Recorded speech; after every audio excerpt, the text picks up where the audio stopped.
हमारे साइड वाले uncle he said हम इसका नाम रमा रखेंगे क्योंकि इस डॉक्टर का नाम डॉक्टर रमा था। तो उन्होंने कहा हमारी बच्ची तो बड़ी होकर डॉक्टर बनेगी। वर्कआउट में फर्स्ट 1 to 2 डेज थोड़ा हैवी फ्लो होता है, तो उस टाइम पर ज्यादा स्ट्रेनियस एक्सरसाइजेस ना करें और नॉर्मल योगा स्ट्रेचिंग ये सब कर सकते हैं। जो उस टाइम पर ये बहुत ज्यादा होता था, एक दो बच्चों के साथ ये हुआ भी था कि उन्होंने जैसे IIT और PMT तो क्रैक कर लिया, बट 12th में उनका पासिंग रिजल्ट नहीं आया। अच्छा। उनको ज्यादा मॉनिटरिंग की जरूरत होती है, बच्चे को भी और मदर को भी। बहुत मतलब वैसे सारी प्रेगनेंसी प्रीशियस होती है, सारे बच्चे प्रीशियस होते हैं। वो प्रेग्नेंट लेडी होती है, उसके अंदर वो बच्चा होता है, वो सामने फिल्म देख रही है कुछ चोर वाली, तो बच्चा भी आगे जाके चोर बनेगा, ऐसा हो सकता है? ऐसा नहीं होता है। क्या आजकल तो चैट GPT आ गया है। लोग पहले तो YouTube पे सर्च करते थे कि ये हो गया तो ये कैसे करें, ये हो गया तो ऐसे कैसे करें, मतलब खुद ही डॉक्टर बनते हैं। और अब तो चैट GPT को एक डॉक्टर गुरु बना लिया। उससे पूछते हैं कि ये वाले दवाएं, मतलब इस बुखार में कौन सी दवाई ले।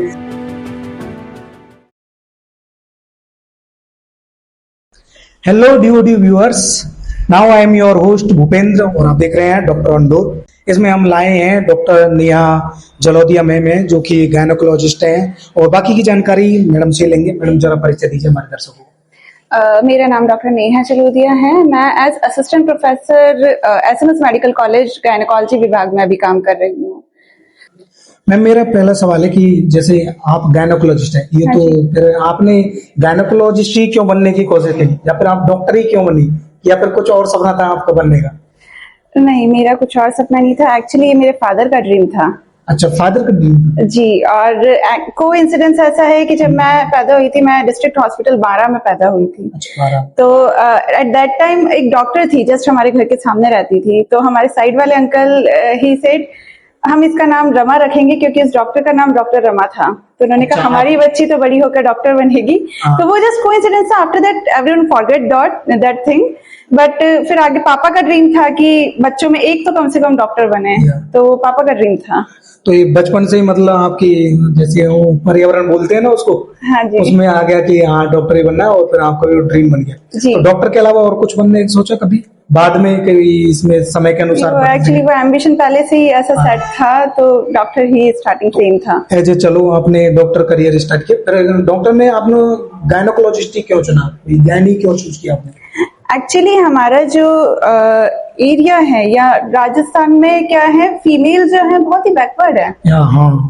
अपनी हेल्थ को लेकर कॉन्शियस नहीं है। मतलब मैंने देखा है, अपनी फैमिली में भी देखा है, बाकी सब जगह देखा है, काफी सारी चीजें ऐसी हैं जो कि बहुत कॉमन है, जिसका ट्रीटमेंट बहुत सालों से चला रहा है, बट दे हेजिटेट। उनको ये चीज शेयर करने में हेजिटेशन होती है। नॉर्मल चीज जो है, जो कि नॉर्मल फिजियोलॉजिकल चीज है कि एज के साथ ये चीज चेंज होगी, तो भी लोग डिस्कस नहीं करते हैं, हेजिटेट करते हैं और डॉक्टर के पास नहीं जाते, उस चीज के साथ कॉम्प्रोमाइज करके लाइफ के साथ चलते रहते हैं।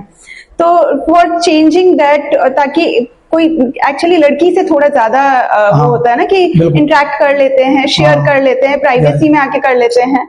तो इसलिए मुझे गायनी वाली जो चीज थी वो ऐसा लगा कि मैं कुछ चेंज कर सकती हूँ इसमें। एक अगला सवाल था, जैसे ही लड़कियों को लेकर है, टीनेज में भी और बाद में भी, हमारे समाज में काफी, इंडिया में भी काफी गांव है, अभी तो चलो थोड़ी साक्षरता बढ़ी है, एजुकेटेड हुए हैं लोग, तो इसमें आप खुलकर बात कर सकते हैं सेक्स एजुकेशन के ऊपर, और लड़कियां भी पीरियड्स के बात कर सकती हैं। लड़कियों में जो पीरियड्स होते हैं उसमें कुछ इरेगुलर भी होते हैं, तो उससे क्या फर्क पड़ता है आपके फ्यूचर फर्टिलाइजर पर, और या फिर ज्यादा इसमें केसेस सीरियस भी हो जाते हैं, तो क्या है इसमें ज्यादा सीरियस भी हो सकता है irregular periods? Irregular periods actually जब पीरियड्स स्टार्ट होते हैं, जिसको हम मिनार्की बोलते हैं, स्टार्टिंग में पीरियड्स जो होते हैं इरेगुलर होते हैं सब गर्ल्स के। एटलीस्ट 1 to 2 years तो कम से कम लगते हैं उसको नॉर्मलाइज होने में। बट अगर इरेगुलर हैं तो they should consult gynaecologist, because उनके इरेगुलर पीरियड्स कई बार इतने हैवी हो जाते हैं, इतनी हैवी ब्लीडिंग होती है, बच्चों के स्कूल मिस होते हैं, वो नॉर्मल फ्रेंड्स से बात नहीं कर पाते, और कई बार उनको बहुत सीवियर अनीमिया भी होता है कि बच्चों को ब्लड ट्रांसफ्यूज करना पड़ता है। तो इरेगुलर होना इज नॉर्मल थिंग, बट कितनी इरेगुलरिटी और कितना ज्यादा हैवी लॉस हो रहा है उस चीज के रिगार्डिंग गायनेकोलॉजिस्ट ही ज्यादा अच्छे से बता सकता है, तो उसके लिए कंसल्ट करना चाहिए। एक जो बात आती है कि मिथ और फैक्ट्स होते हैं, जैसे कि हमारे गांवों में मिथ होती है कि लड़कियां जब पीरियड्स के टाइम होती है, ड्यूरिंग द पीरियड्स, तो वो किचन में नहीं जा सकती और बाल वगैरह नहीं धो सकती, ऐसे उनको थोड़ा अशुद्ध टाइप में बोलते हैं उसको, उनको ऐसा माना जाता है। तो ये दैट्स ए मिथ है या फिर ऐसा सच में वाकई है? ये कम्प्लीटली मिथ है। एज सच इससे कोई Explain relation नहीं है, करो इट्स भाई। Just hormonal changes. आपका ये रिप्रोडक्टिव लाइफ होता है, तो रिप्रोडक्टिव लाइफ में आपकी मेंस्ट्रुअल साइकिल चलती है जिसमें बेबी के कंसेप्शन से रिलेटेड चेंजेस होते हैं। इफ बेबी कंसीव होता है तो कंटिन्यू होता है, अगर कंसीव नहीं होता है तो वो एंडोमेट्रियम शैडो होती है। तो ये जस्ट नॉर्मल मेंस्ट्रुअल साइकिल होता है, इसका अशुद्धि से लेकर कुछ लेना देना नहीं होता है। प्रीवियसली ये जो चीजें होती हैं कि उनको थोड़ा बाउंड करते हैं, थोड़ा बेड रेस्ट, वो बेड रेस्ट से रिलेटेड होता था, बिकॉज उस टाइम पर पेशेंट मतलब फीमेल्स को थोड़ा ना केयर की जरूरत ज्यादा होती है, उनको पेन होता है, थोड़ी ब्लीडिंग भी होती है, तो उस टाइम पर क्रैम्प्स भी होते हैं, तो उसके लिए केयर की और रेस्ट की जरूरत होती है। तो वो उस चीज से रिलेटेड चीज है जो कि अब ऐसा बना दिया कि अशुद्ध ही हो जाते हैं, तो यू शुडंट डू दिस, ये चीज गलत है, ये जस्ट मिथ है।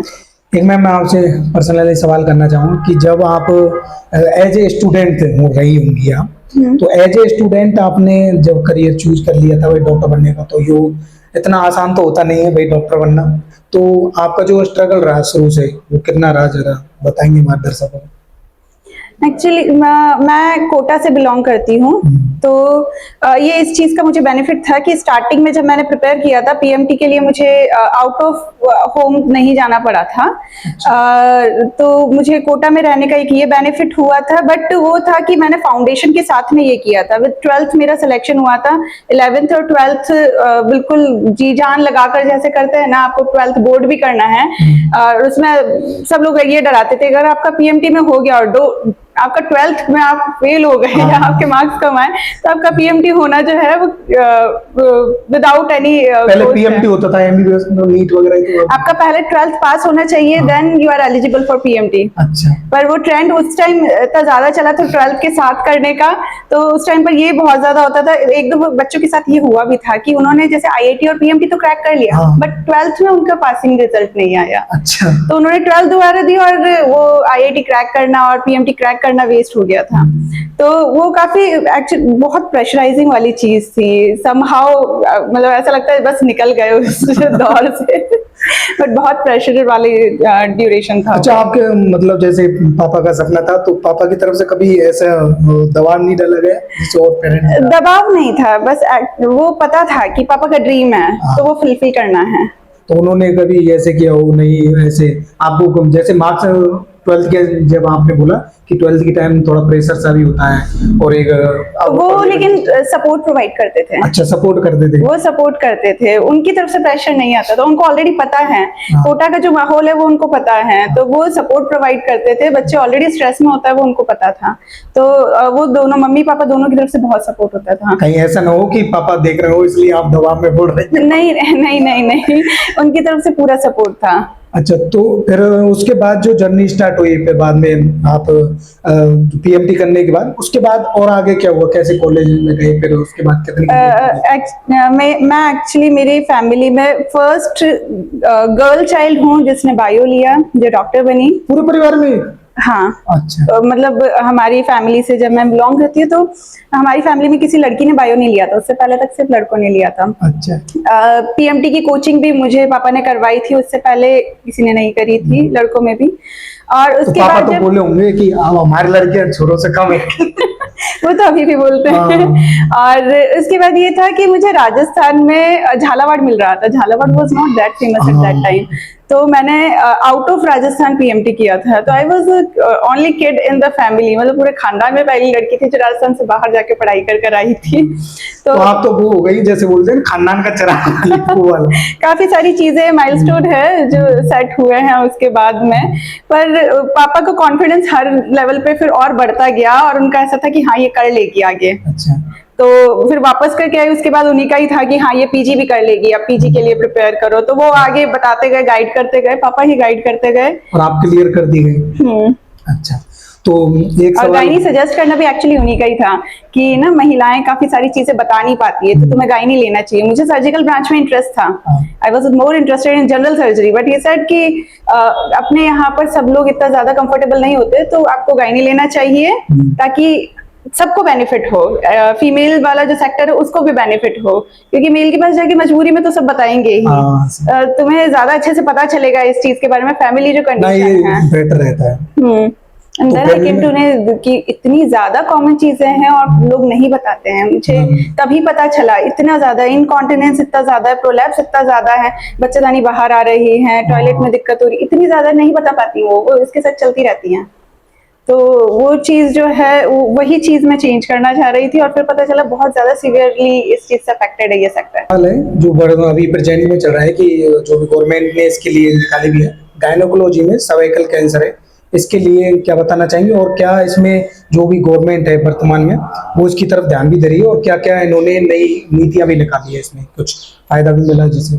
जी एक्चुअली क्या है, इंडिया सिंस डेवलपिंग कंट्री है तो इसमें क्या है, बच्चेदानी के मुंह का कैंसर इतना ज्यादा कॉमन है, मतलब एक बहुत एडवांस स्टेज में जाके पता चलता है जब हम कुछ कर नहीं पाते हैं। तो क्योंकि इसका बचाव पॉसिबल है, हम लोग 2 प्रोग्राम्स एक्चुअली अभी गवर्नमेंट में चल रहे हैं जो सरकार ने चला रखा है। एक तो है एचपीवी स्क्रीनिंग, जो एचपीवी का सैंपल है वो लिया जाता है अर्ली डिटेक्शन के लिए, और दूसरा है एचपीवी वैक्सीनेशन।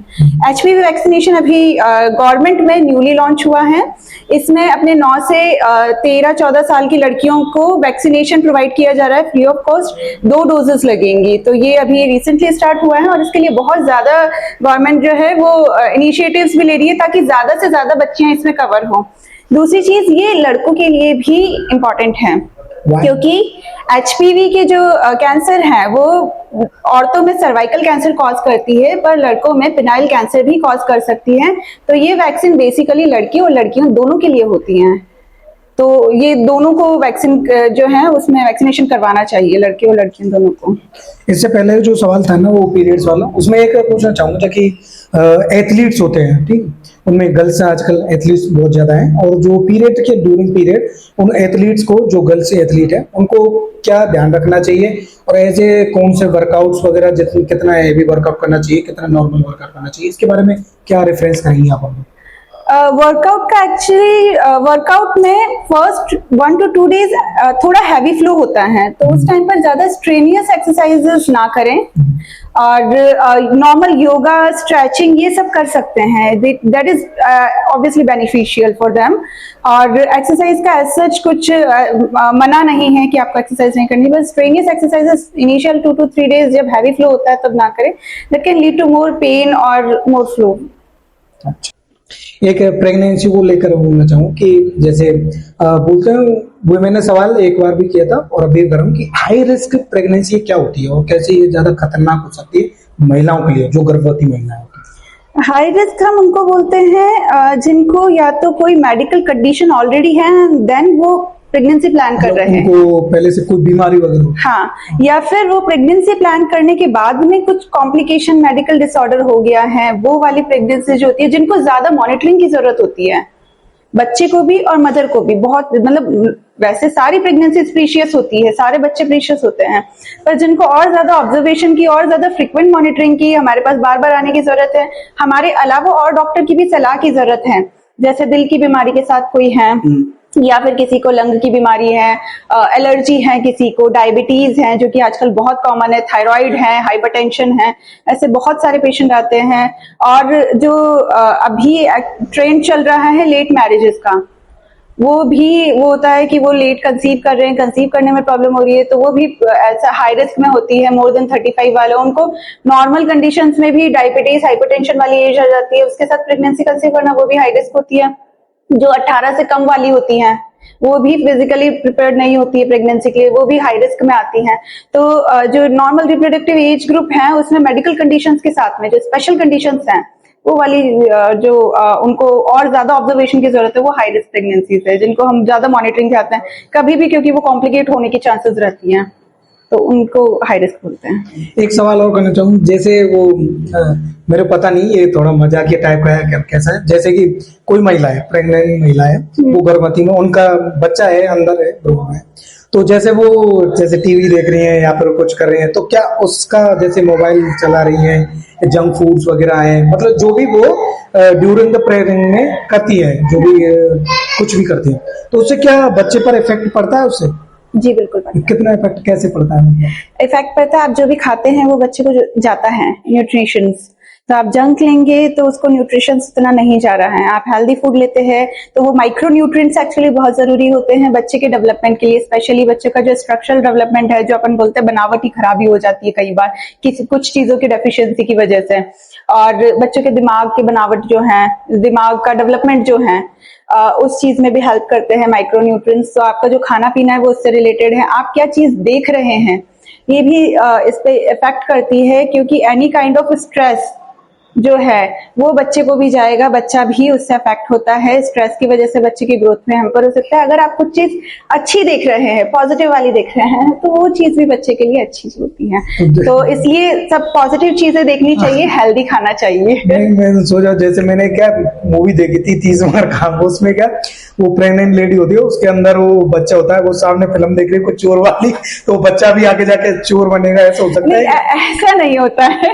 इट्स जस्ट कि आपके हार्मोन्स जो होते हैं वो बच्चे को उस टाइप से अफेक्ट करते हैं कि बच्चे का डेवलपमेंट कैसा हो रहा है, उस वो मतलब एग्जैक्टली वैसे नहीं। पुलिस देख रहा है तो पुलिस बनेगा और चोर देख रहा है तो चोर। हाँ, वो उस टाइप से नहीं है कि वो जो रेंचो बोलता है ऑल इज वेल तो बच्चा क्लिक कर रहा है, उस टाइप से नहीं होता है। वही लेवल होना चाहिए। तो अच्छा, जो प्रेग्नेंट लेडी होती है, जो महिला होती हैं, उनको भी जैसे एक्सरसाइज की कौन कौन सी की, या उनको एक्सरसाइज करनी चाहिए प्रेगनेंसी के दौरान, और प्रेग्नेंट के बाद कितने बाद वो एक्सरसाइज कर सकती हैं दोबारा वर्कआउट पर लौट? प्रेगनेंसी के दौरान भी एक्सरसाइज करनी चाहिए, योगा करना चाहिए, स्ट्रेचेस करना चाहिए, ये मसल्स के लिए हेल्पफुल हैं। और आपका पैल्विक फ्लोर जो है नॉर्मल डिलीवरी में भी हेल्प करता है ये।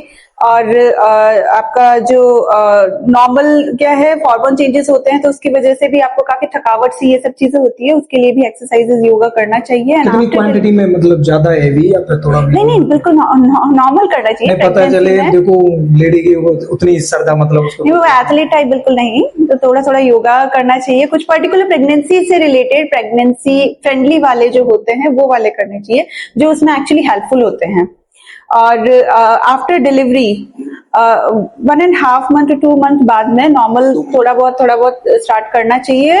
वो जो मसल्स आपका थोड़ा बॉडी में चेंजेस होता है, जो प्रोटीन्स एंड मसल्स जो होते हैं उनको वापस से बिल्ड करने के लिए वापस स्टार्ट करना चाहिए। और काफी सारी पेशेंट फीमेल्स जो है वो कॉन्शियस भी हो जाती है, वेट गेन हो गया है, तो उसके लिए बिल्कुल स्ट्रेनियस एक्सरसाइज नहीं करनी चाहिए। धीरे धीरे वो शेड ऑफ हो जाता है विद फीडिंग जरूर करवानी चाहिए 6 मंथ तक, बिल्कुल एक्सक्लूसिव फीडिंग। बच्चे को ऊपर से कुछ नहीं देना है, आधा वेट लॉस तो इसी से हो जाता है। फीड प्रॉपर करवा रहे हैं तो वेट लॉस हो जाएगा, वो उसी से रिलेटेड है। बीच में छोड़ेंगे तो वो उतना ही रह जाएगा, मतलब एग्जैक्टली नॉट उतना ही, बट लॉस होना कम हो जाता है, क्योंकि सब चीजें क्योंकि बच्चे से रिलेटेड है, जो भी प्रेगनेंसी में चेंजेस हैं। एक्सक्लूसिव फीडिंग करवानी चाहिए, काफी सारी चीजें जो है वो उसके साथ नॉर्मलाइज हो जाती है। एक आखिरी सवाल के साथ मैं समाप्त करना चाहूंगा कि जो भी महिलाएं अगर देख रही हैं, और जो भी महिलाओं को शेयर किया जाएगा, महिलाएं और लड़कियां जो भी हैं, उनको आप कौन सी हेल्थ टिप्स ऐसी देना चाहेंगे जिससे कि उनकी लाइफ स्टाइल चेंज आ सके, और कौन सी लाइफ स्टाइल उनको चेंज करनी पड़ेगी जिससे वो हेल्थ में हेल्दी रहें और उनको आगे भी ज्यादा दिक्कत ना? बेसिकली वैसे इंस्टाग्राम का जमाना है, लोग हेल्थ एंड हाँ, ये एक बार मैं पूछना चाहूंगा, लोग क्या आजकल तो चैट जीपीटी आ गया, लोग पहले तो यूट्यूब पे सर्च करते थे कि ये हो गया तो ये कैसे करें, ये हो गया तो ऐसे कैसे करें, मतलब खुद ही डॉक्टर बनते हैं। और अब तो चैट जीपीटी को एक डॉक्टर गुरु बना लिया, उससे पूछते हैं कि ये वाले दवाएं, मतलब इस बुखार में कौन सी दवाई ले, प्रेगनेंसी दौरान ये कैसे ये चीज नहीं करनी चाहिए। आप डॉक्टर की सलाह से ही करें, बिकॉज हर दवाई का कुछ ना कुछ साइड इफेक्ट होता है। चैट जीपीटी आपको नहीं पता क्या पूछना है, चैट जीपीटी बिना पूछे आपको कुछ बताएगी नहीं। और आपकी क्या कंडीशन है वो एक डॉक्टर ज्यादा अच्छे से समझ सकता है, चैट जीपीटी उतना ही बताएगी जितना आप उसको फीड देंगे। तो डॉक्टर से कंसल्ट करें इसके लिए, चैट जीपीटी से कंसल्ट ना करें। एटलीस्ट डोजेस जो है उस चीज से रिलेटेड, कई बार जो है बच्चे की कंडीशन अलग होती है, पेशेंट की कंडीशन अलग होती है, हर चीज आप चैट जीपीटी से नहीं पूछ सकते। और टिप्स के रिगार्डिंग मैं ये बोलना चाहूंगी, हेल्दी डाइट एंड एक्सरसाइज ये सबसे ज्यादा इंपॉर्टेंट है। और प्रेगनेंसी से रिलेटेड, क्योंकि सबकी अलग कंडीशंस होती है, कई बार हमें हमारी कंडीशन पता ही नहीं होती है। हम प्रेगनेंसी के बाद में चीजें डायग्नोस करते हैं, जैसे थायराइड है, आपका ब्लड ग्रुप है, ब्लड ग्रुप नेगेटिव, कई बार डॉक्टर किससे सलाह लिए बिना एमटीपी पिल ले लेते हैं, जबकि नेगेटिव ब्लड ग्रुप जो होता है उसमें स्पेशल इंजेक्शन लगता है ताकि अगला बच्चा इफेक्ट ना हो। अच्छा। तो कभी भी प्रेगनेंसी प्लान करते हैं तो डॉक्टर की सलाह लें एक बार। कोई भी मेडिकल कंडीशन है, स्पेशली कोई मेडिकल कंडीशन है, तो डॉक्टर की सलाह लेकर ही आगे प्लान करें, ताकि आगे बच्चे को और आपको कोई दिक्कत ना हो। और अगर कुछ प्रॉब्लम आती है तो डॉक्टर से जरूर पूछे, सिर्फ गूगल कर ट्रीटमेंट ना लें, ट्रीटमेंट ना लें। चैट जीपीटी को तो मैं बताता हूँ, चैट जीपीटी क्या है, एक बंदा लग रहा है उसमें, उसने डाला कि भाई बम कैसे बनाए, और बम तो बताएगा नहीं क्योंकि डेटा फीड होता है गवर्नमेंट का। अब उसने नहीं बताया, अब उसने उल्टा सवाल कर लिया कि मैं ऐसा क्या करूं जिससे मैं बम ना बना सकूं, तो वो चैट जीपीटी ने तुरंत बता दिया कि ये चीज मत करना और इस मात्रा में मत लेना। तो एज ए व्यूअर्स आप देख रहे हैं तो इसका थोड़ा ख्याल रखें, खुद ही डॉक्टर ना बने और ना चैट जीपीटी को डॉक्टर बनाए। जो भी कंसल्ट करना है आप डॉक्टर से मिले, वो आपको और बेटर कंसल्ट देंगे और बेटर सजेशन दे सकेंगे, एडवाइस कर सकेंगे। तो आई होप ये आपको पॉडकास्ट बहुत शानदार लगा होगा और आपकी काफी मददगार हो सकती है, और इसको खासकर महिलाओं के लिए और लड़कियों को इसको शेयर करें। आप अगर एक भाई हैं या पति हैं या फिर एक अच्छे मित्र हैं तो इसको जरूर शेयर करें। I hope, thank you very much ma'am, आपसे मिलकर